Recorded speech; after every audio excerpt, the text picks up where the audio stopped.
He's coming this way to do it.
Hey, man.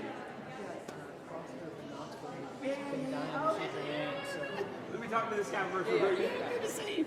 Is this his first time here? Yeah. Oh, he was at the wedding, if you remember. I do, absolutely do remember. I'm going to turn off a couple of lights. Listen, I came with a full wallet. I came with Becky. I got up there and go, what have I done? And then I saw, oh, I didn't hit slideshow. And I've always done that. Well, I'm kind of new PowerPoint, but anyway. Yeah. I was going to figure it out because I knew, wait a minute, I know some. Becky, you doubted me? You're the smart one. You're the smart one. You don't know me. She knows me. I have a question on this. Yeah. If you like circle on there what you're talking about rather than use a pointer? I can't. You Not can't? on this. I could on Keynote, but I can't on this. And that's what I hate. Yeah, 'cause I it hate that doesn't- about PowerPoint. It doesn't show up at home. That's what I heard. That's what I heard. Yeah.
All right, I'm going to go ahead and dim the lights. Let's see.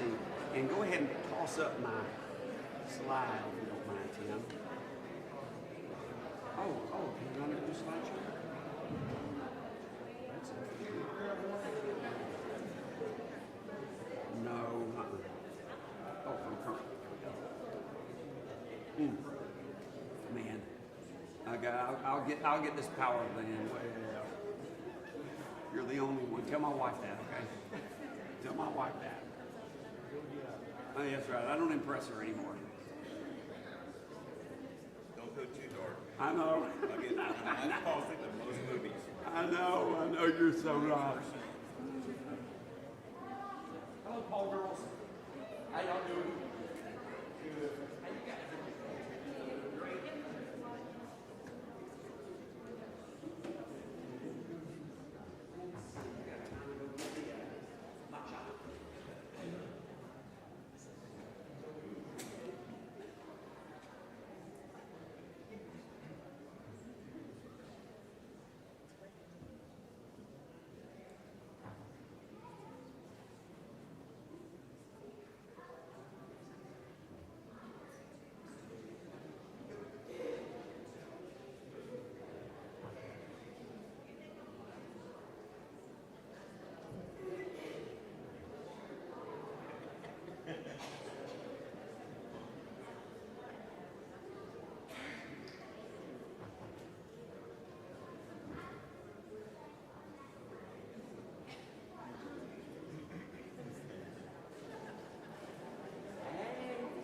No, about 40 minutes.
Thank you.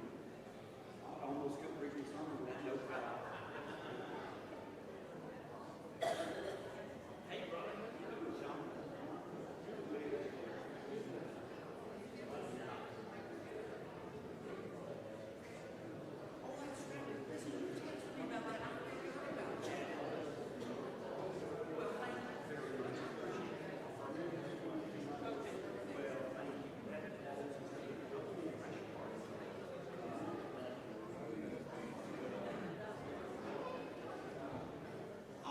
Boys and girls. Oh, thank you. Good to see everybody here today. It's A little nippy outside, but good in here, and got my hot chocolate and ready to rock and roll. And if you're visiting with us, thank you so very much for coming our way. I hope you've already had a good morning with us, and we hope you'll continue to be blessed and edified by our time together here in Bible class. This is a class on archaeology and the life of Jesus. And so the last couple of weeks, by the way, someone asked me if I could draw things on the slides. And the answer is, unfortunately, I can't, because they said if you're watching at home and all, you can't see the pointer. But unfortunately, I can't. This is PowerPoint, and so it doesn't have that feature to it. I used to use Keynote.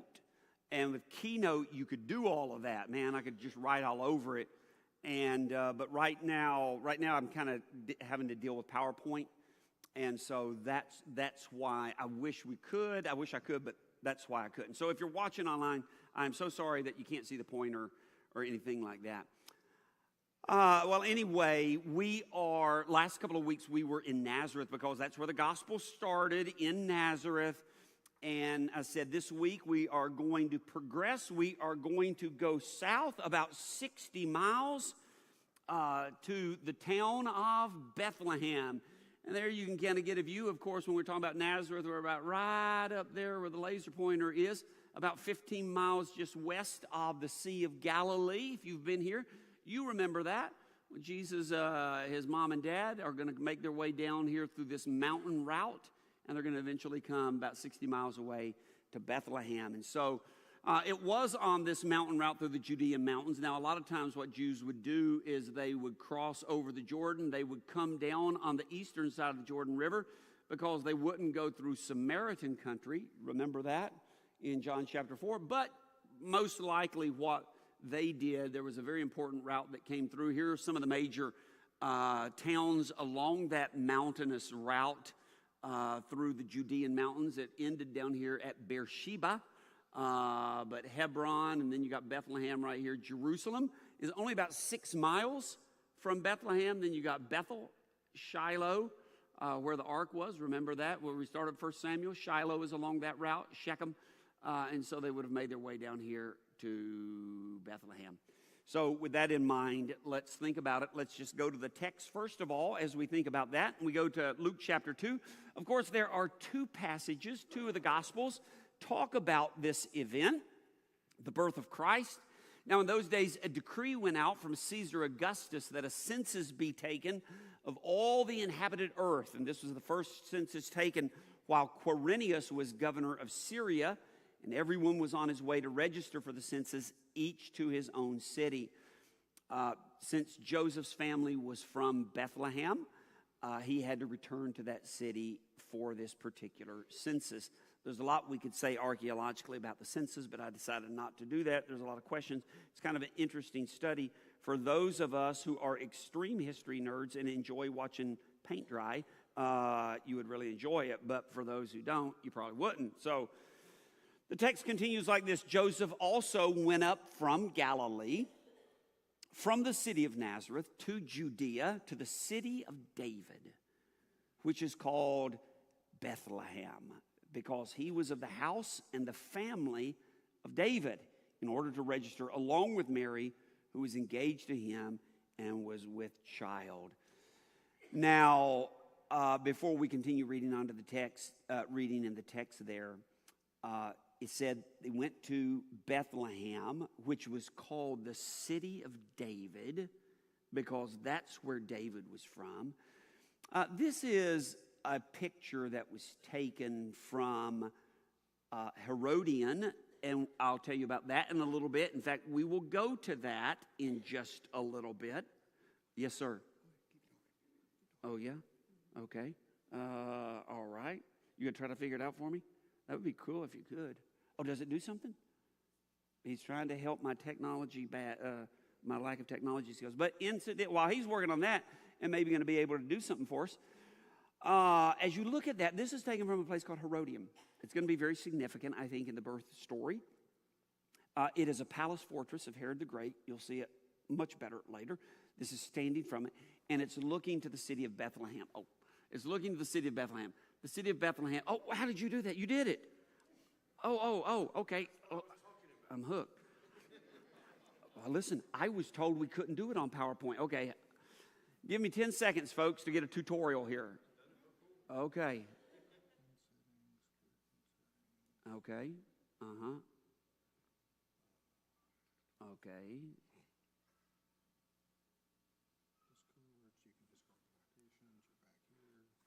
Okay. Well, let's get the slideshow up first a minute here. We got to go back to that. Oops. Hey, we're okay. We okay. Slideshow from current. Okay, let's see here. So I'm right here. Hit that right there.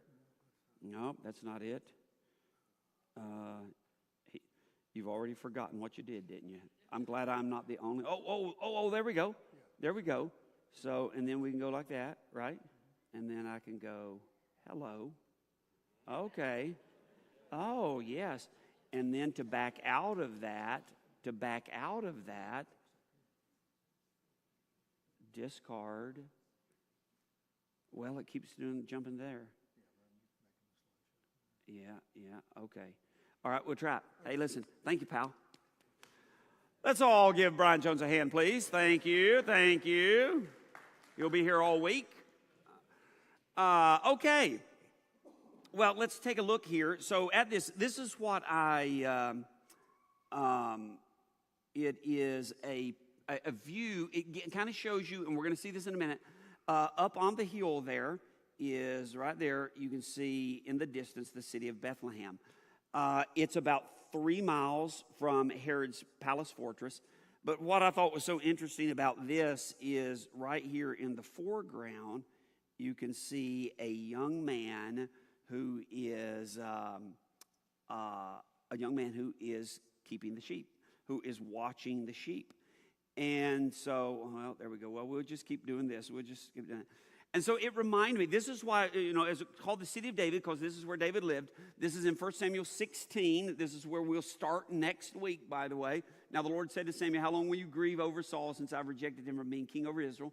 Fill your horn with oil and go. I will send you to Jesse the Bethlehemite, for I have selected a king for myself among his sons. So Samuel did what the Lord said, came to Bethlehem. He also consecrated Jesse and his sons and invited them to the sacrifice.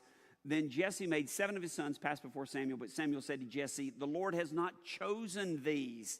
And Samuel said to Jesse, are these all the children? And he said, there remains yet the youngest, and behold, he is tending the sheep. And so when I see over in the area of Bethlehem these young men, and they're there, that's what they've been doing this for 3,000 years. Young men in the area of Bethlehem, they have the role, the young men, of tending the sheep. And I just can't help but to think of God's chosen servant. And when you see this young man out tending the sheep in the area, you can see again Bethlehem, in the background there in the area of Bethlehem. So Samuel said to Jesse, send and bring him here, for we will not sit down until he comes here. And so he sent and brought him in. Now he is ruddy with beautiful eyes and a handsome appearance.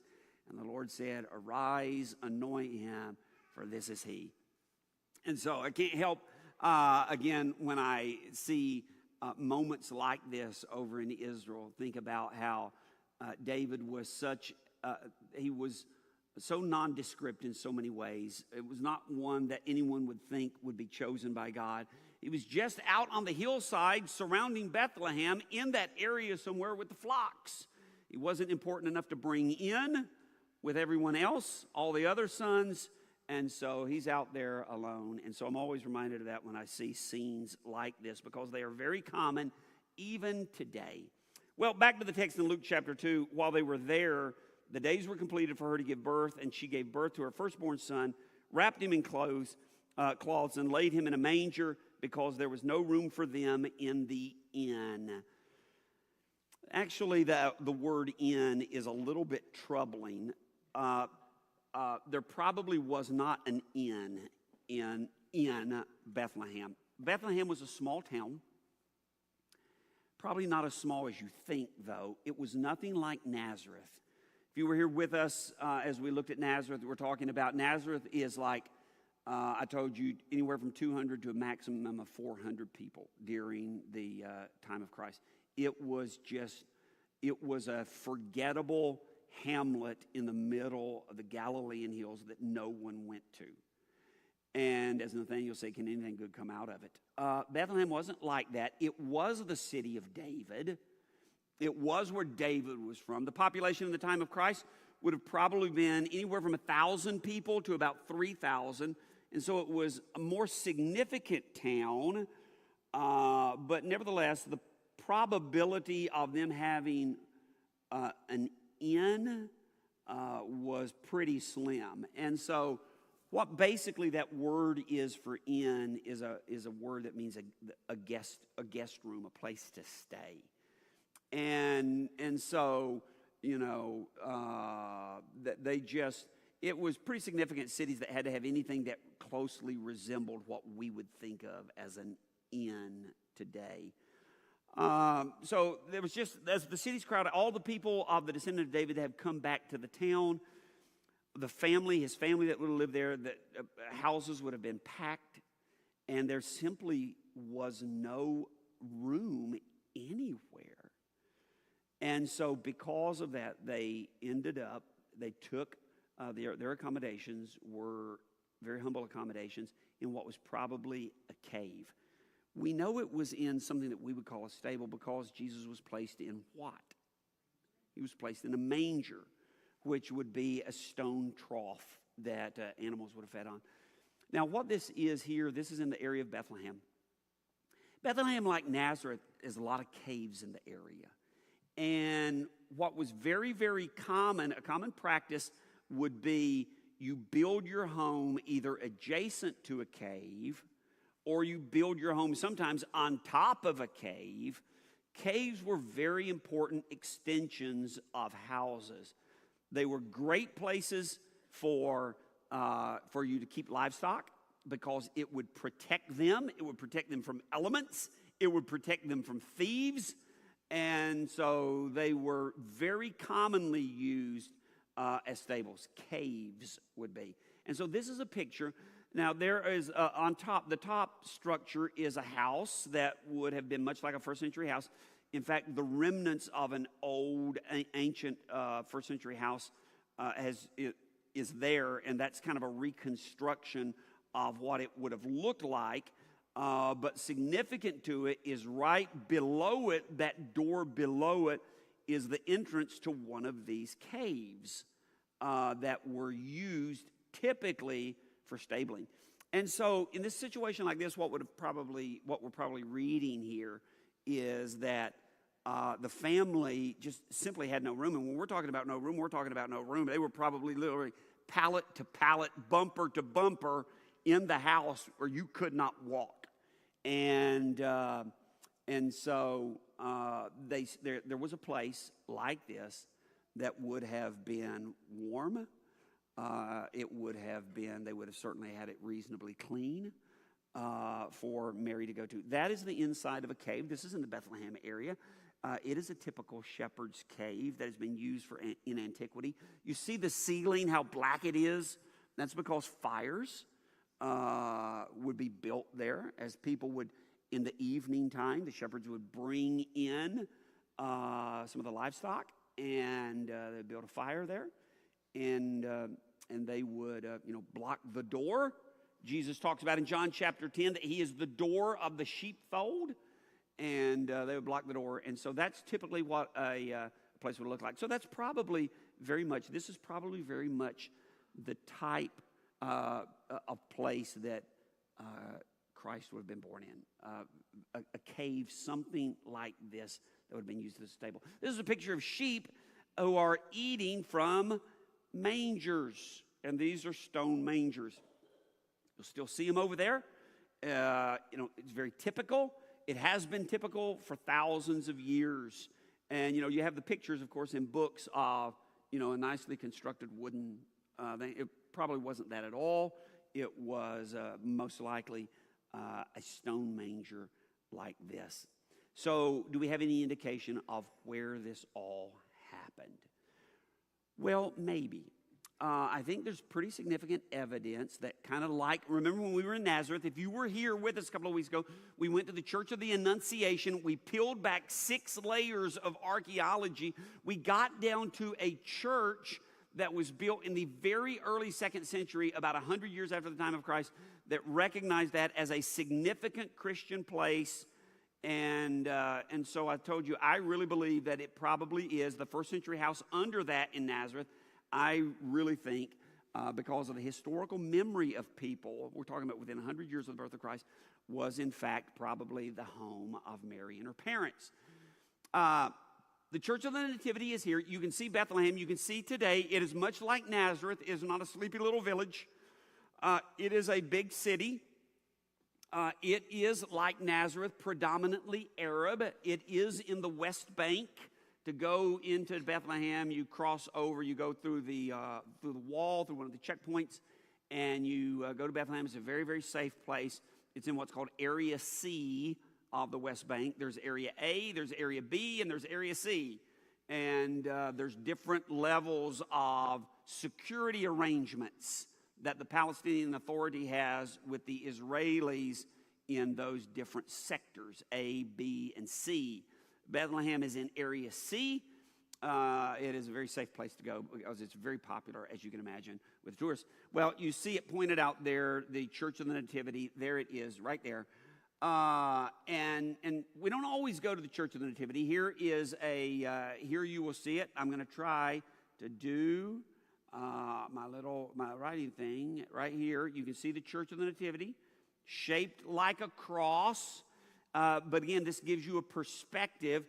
This, by the way, is something called Manger Square. If you're ever watching the news at Christmas time and they're talking about lighted up Manger Square and all, that's in front of the Church of the Nativity. But it gives you a perspective of the size of the church or of Bethlehem now. Okay, I'm going to have to go out there and you know what? Okay. All right. That's okay. That's all right. Listen, we're good. Okay. So what's significant about the Church of the Nativity? It is the traditional site of the birth of Jesus Christ. How much validity is there to that? And it's pretty significant. This is an aerial view of the Church of the Nativity. You can see it outlined in black. What you see in red there, that is one of those cave complexes that is under the church. As I said, the area, much like Nazareth, is just pocked with caves. And so this is one of those cave complexes. And so it is in one of these cave complexes. I'm gonna go ahead here and show you this part of the cave right here, the top part of the cave. Can you see that? Hopefully you can. That part of the cave has, oh, look at that. I figured out how to do it, how to move it without doing it. Yes. Okay, here is the front. When you come up to the Church of the Nativity, and again, we don't always go to the Church of the Nativity. For our April trip, Bethlehem is not on the itinerary. Usually is, but sometimes it's not. Sometimes I skip it. But the Church of the Nativity is, it just depends on how easy it is to get in and out of Bethlehem. Sometimes it's a little easier than at times it is with others. But this is, as you're walking into the Church of the Nativity, you're going to come through here. You're going to go up to the door that you'll see there on your right. People are about to come in, and there's the door. It's called the Door of Humility. That was built several hundred years ago. You can see the arch above it that has been filled in from the Crusader period, and that small door was probably designed to keep people from bringing their horses, crusaders and all, from bringing their horses in, because at that period of history in the 12th century, it was often, the inside of the Church of the Nativity was often used for stabling horses and things like that. Well, they call it the Door of Humility now because you have to duck to get in. You can see the dark spot on the top. That's where a lot of heads have hit it through the years. And so there's Leola. You have to be very careful. I think this is way back in like 2016 or something, this particular picture. But that's the Door of Humility. When you go in, it looks something like this. let me tell you a little bit about the history of the church here, this church building. It is the oldest church building in the Holy Lands. There was, the earliest church there dates back to 339. It was built by Constantine the Great. If you remember your history, and I've talked about it before, in the early 4th century, early 300s, Constantine became the first Christian Roman emperor, and his mother went on a mission, Helena was her name, went on a mission to find various spots that were significant to Christians. One of those was here at Nazareth, or Bethlehem. And she was looking for where Christ was born. Well, people said, well, it's right here. And so you say, well, that's like over 300 years since Christ was born. So, can we get any further back than that? Well, yeah, we can, because what we do know is in 135 AD, that's only 100 years after the birth of Christ, or after the life of Christ, in about 135, the Roman Emperor Hadrian at the time conquered, put down a rebellion, the Bar Kokhba rebellion in Israel, and destroyed Jerusalem, renamed it Aelia Capitolina. And what he tried to do, he did his best to make sure that Christianity was stamped out. And one of the things that Hadrian did to stamp out, in his efforts to stamp out Christianity, he went to sites that were significant to Christians, and he built pagan shrines on top of them. And so in 135 AD, he came to Bethlehem, and he built a pagan shrine to Adonis over on this site. So the fact that he came there 100 years after Christ and he built a shrine right on top of this cave complex indicates that 100 years after Christ, people there were already saying and believed that this is where it happened. This is where Christ was born. Because the Church of the Nativity sits on top of a crest in Bethlehem, and that's where the oldest part of the city is. It's called a tell. You really can't see it today because the city is spread out so much. But it's on the high point there. That's where the old city was in the time of Christ. And so as early as 100 years after the time of Christ, it was clearly recognized by believers, by Christians, as the place where Christ was born. And so Hadrian built his shrine to Adonis over there. Constantine comes along in the 4th century. He demolishes it. Now, listen, looking at this picture here, can you see these down here? There's some doors. It looks like some trap doors. Those are trap doors. And they've changed a little bit today. They've done some remodeling on. Now there's some, it's like some clear glass where you can see this. But it used to be, this was like 2016, this picture was taken. We took this picture. They used to have trap doors, and you could open the trap doors, and you could see there what was underneath. Oh, let me get to, okay. That's actually one of my favorite pictures. Now, when you go in the Church of the Nativity, it's rarely like that. There have been like 2 times that I've been where it's like a ghost town. I'm like, what's up with this? And so it gives you an opportunity to, and one was right after Gulf War I, and nobody was coming over there. And so the Jordanian government basically paid a bunch of preachers to come over, and it was my first trip, hoping that we would come back and go, oh, come and let's lead trips. And so they got me hooked, and so that was one of the times you go in, and like, there's nobody there. But normally, one of the reasons I typically bypass the Church of the Nativity, even though there is, strong, it's pretty strong archaeological evidence that it probably was the location of the birth of Christ. But the reason is it is usually packed. In fact, it is usually like a 2-hour wait to get in what's called the Nativity of the Grotto, where you go down. As you go up here,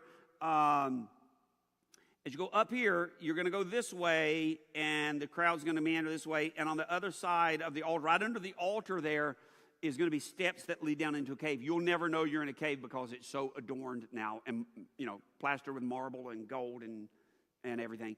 But you go down into that cave.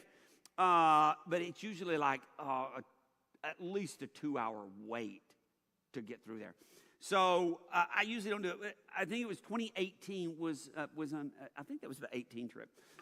that this will give you a sense of how crammed it was. I love Amanda Turner's look. It's like, oh my goodness, they've already been waiting, and just you are shoulder to shoulder. This was by the way, this was in June, and so you're talking about 100-degree weather, and let me tell you, as people are trying to get there, they're all funneling in there. As they're trying to get to see where the Prince of Peace was born, they will kill you.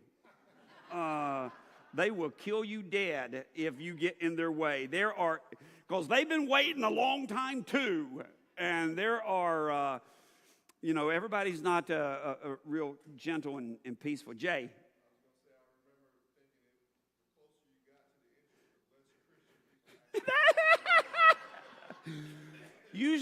Listen, that's right, Jay. Usually the closer you get to Christ, the more Christian you become. But Jay's right. The closer you got to the birth of Christ there, the more unchristian people became. That is so true. But it was funny. There you go, is that is another picture. That's about, can you imagine when they're about this time of year, about Christmas time? And you can see this is about Christmas time there, where some folks, and what are they doing? They are jamming. They are making their way. There's some of our group from 18.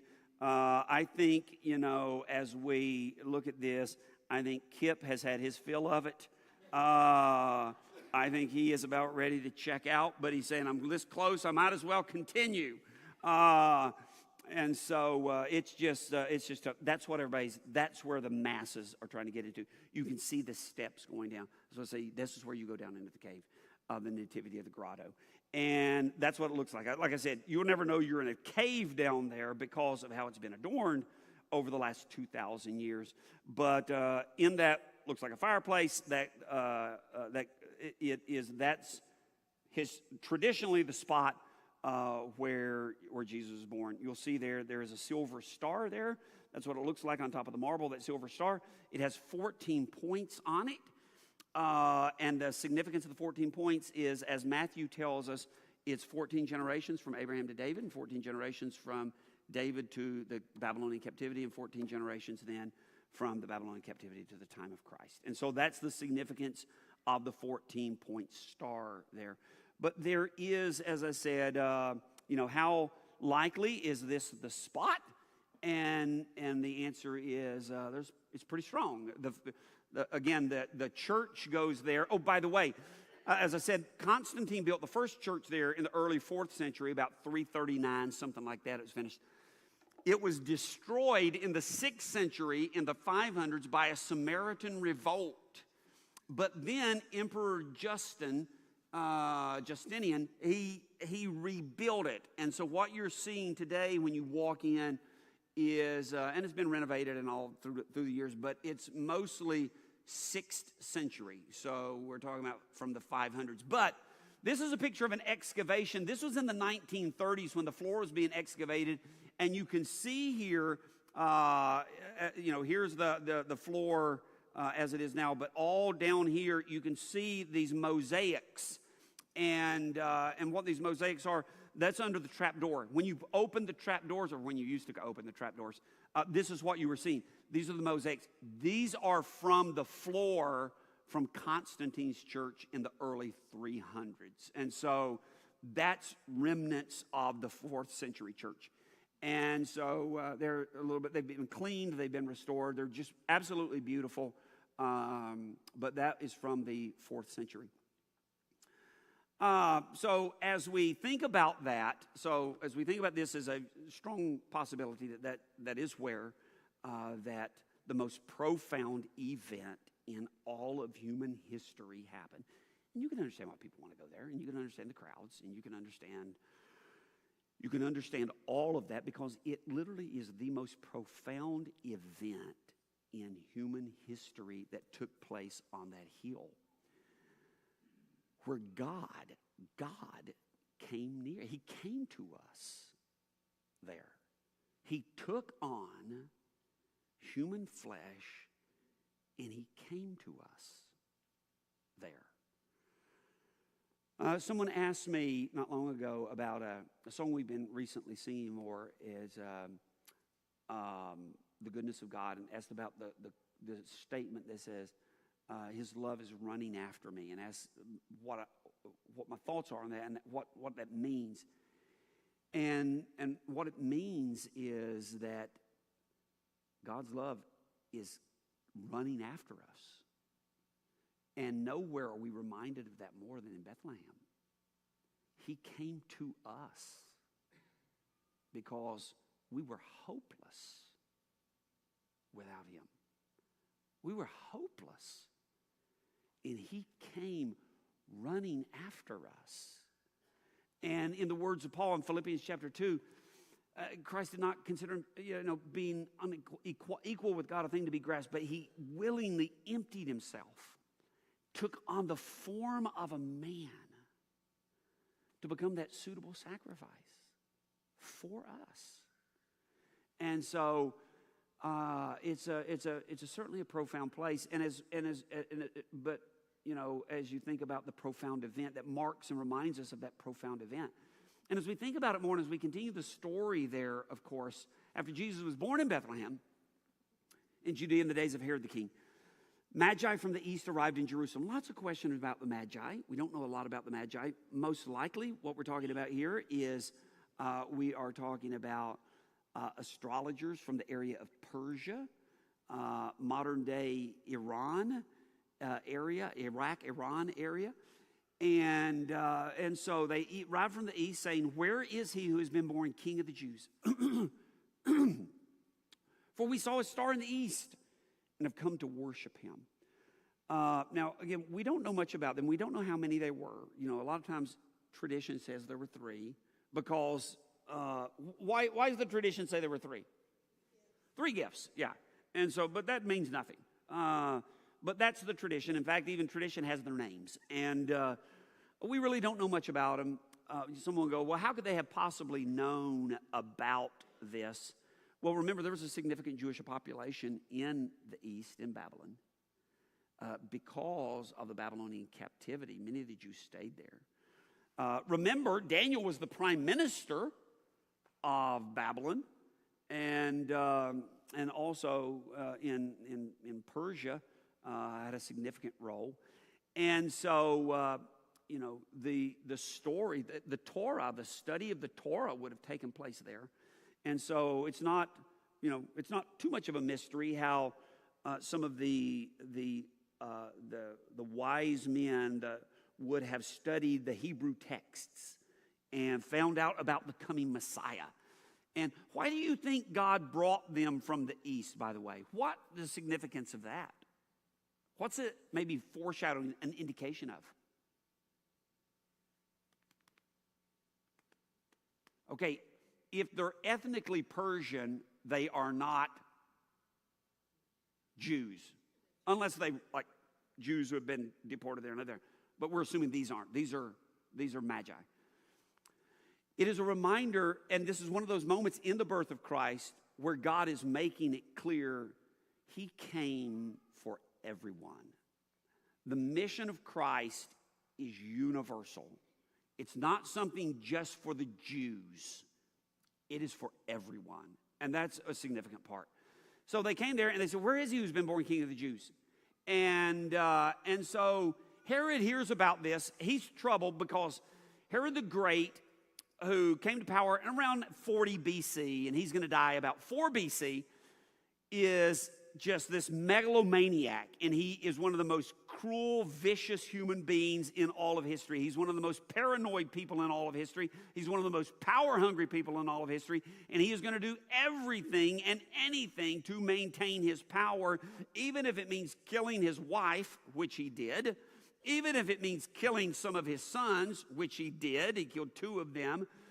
He is so cruel and he's so vicious that he had, as he knew he was about to die, he had some of the most prominent people in Jerusalem arrested and held, and orders were given, "When I die, kill them all," because he knew he was despised by the Jews and there would be no tears shed when he died. And to make sure that people would cry on the day of his death, he ordered the execution of a lot of these leading people of Jerusalem. Now, Fortunately, when he died, those orders were not carried out. But he was one of the most cruel, paranoid people in all of human history.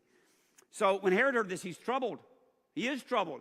King of the Jews? What do you mean, king? I'm the king. And so if there's some potential rival, he's going to make sure that that rival is stamped out. And so gathering together all the chief priests, scribes of the people, he inquired of them, where's the Messiah to be born? They said, in Bethlehem. For that's what has been written by the prophet. And the prophet they quoted there, of course, was Micah. Micah said, and you, Bethlehem, land of Judah, are by no means least among the leaders of Judah, for out of you shall come forth a ruler who will shepherd my people Israel.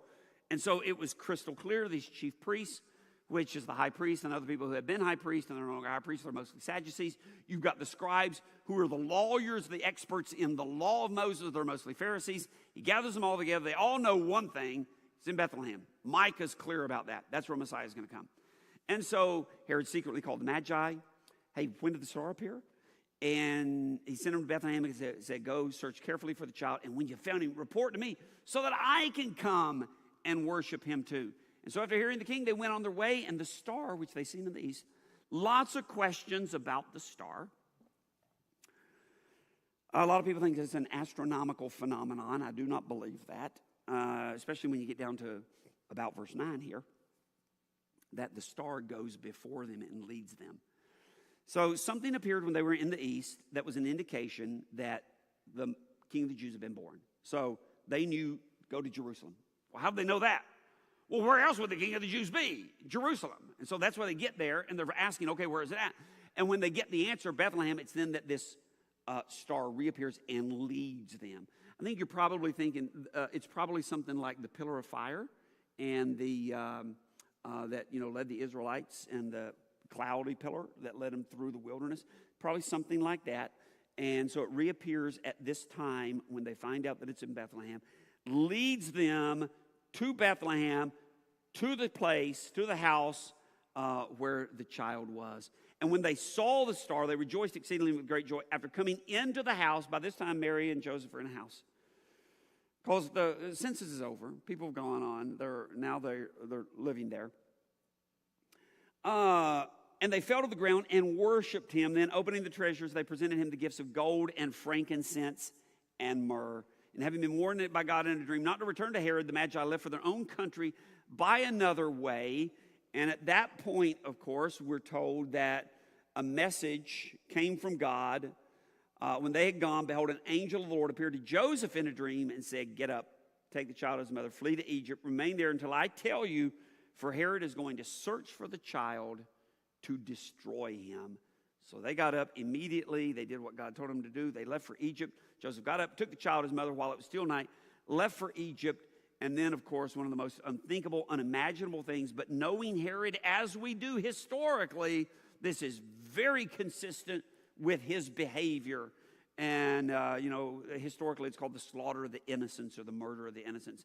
Then when Herod saw that he had been tricked by the Magi, he became enraged, sent and slew all the male children who were in Bethlehem and all of its vicinity from 2 years old and under, according to the time which had been determined by the Magi. Okay.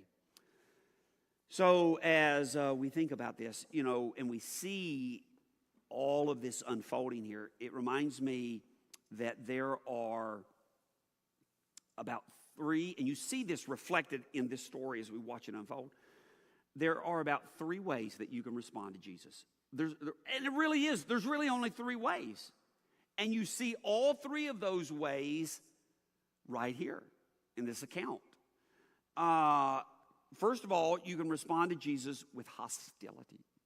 That's Herod. Herod was hostile to Christ. And there are some people who are hostile to Christ. They're not indifferent.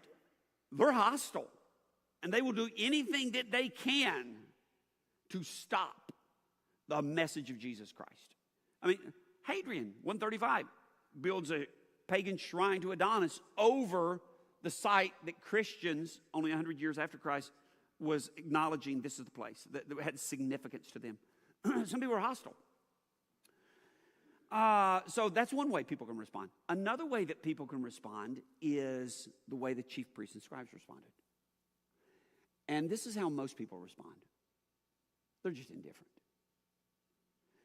You say, you'd think the chief priests and the scribes, if anybody's going to be really pumped and wired up and fired up about the coming of the Messiah, it's the chief priests and scribes who could answer the question, where's the king of the Jews going to be born? And they said, well, it's clear. Micah says it's going to be in Bethlehem. Well, where are the chief priests and scribes? Why didn't they go to Bethlehem too? What? The Messiah has been born. We got to get there. They were just indifferent. They weren't hostile. Not yet. Now, eventually they're going to be, but not yet. They're just indifferent. And I think that's how most people are. They're not indifferent to Jesus. I mean, they're not hostile to Jesus. They're just indifferent to Jesus. It's not that they hate Jesus. They just don't feel any, real passion for Christ. And then the third way that we can respond is exhibited in the Magi. And that is, they pursued the Messiah. They pursued the King. And when they found him, they rejoiced and they worshiped him. Those are the only three possible responses. Either hostile to Jesus, indifferent about Jesus, or you want to worship Jesus. And so you can see that challenge before us. Every day, those are our three responses. And I hope we will always be inspired by the Magi, recognize who he is, the King, and respond. Well, we're going to go to Herodian now, but we're not really going to go now. Well, we'll go just for a little bit, because I'm looking at, we got like 2.5 minutes. So what's the significance about Herodian? Well, it's just in that text that we just saw, where Herod ordered the slaughter of the innocents. As you're going to Herodian, as I said, you pass through the checkpoint. It's in the West Bank, so is Bethlehem. There we are, driving, going to go through a checkpoint. No biggie, it's really safe. You'll see Herodian. As you start driving up the road there, not very far at all, you're going to see Herodian. Here it is, right here. Can you see that? It's a mountain that just sticks up. Looks like a volcano. And it just kind of towers over. It's 3 miles. So on Herodian, you see Bethlehem. We saw that when we were looking at the shepherd boy. And from Bethlehem, you can look out and you can see it. It's kind of an odd mountain. You go, if you know what you're looking at, you go, oh yeah, look, there's Herodian, because it's right there. And so as you're driving up to it, again, you can see it there. You can see it's a significant big mountain. By the way, when people ask, I think Leola took both of these pictures, but not at the same time, obviously. The one on the right is a picture that was, I guess, 2018 probably, and that was in June. That's summer in Israel. That is summer in Israel. There is no drops of water. I take that back. That year, we were in Bethlehem, and we looked outside. We were eating lunch, and there was this deluge, this downpour that came for like 5 or 10 minutes. And the driver, the Arab driver who's from there, he goes, I've literally never seen this in my entire life. I mean, it just doesn't rain there. And so he goes, I've never, ever seen this. So it was like this 10-minute crazy shower. But that's what it looks like. Everything is dry. And then the one on the left there is, that was our 23 trip. And so that was April. April is very different. It's instead of 100 degrees, it's like 75 degrees. And everything is green. It's just coming out of the rainy season. And so I thought that was a neat picture. That'd be interesting. Okay, so we're going to close in on Herodian. There's another picture she took from the bus. You can see, in fact, the reflections there in the window. As we are driving up to Herodian, there is a view of Herodian, and we're going to stop right here because this is really significant. As we think about Herod and we think about the slaughter of the innocents, most likely, next week we will get into this palace complex here, and we're going to have a faith lesson on Herod. But it was probably from this location that Herod dispatched his the troops who would do the slaughtering, because this is a significant, huge palace area. There would have been a significant troop concentration there, and it's, again, just a stone's throw. It's just 3 miles from Bethlehem. And so this was probably the place that the troops came who slaughtered the innocents. Well, we're going to look at that next week. It's 15 after 11. It's time to stop now. We're going to go back to Herodium them next week. We're going to finish the story, and we're going to, again, make talk about some lessons that we can get from this next week. Thank you so much for being here. I hope you have a great rest of the day. Lord willing, I'll see you tonight at 6 o'clock.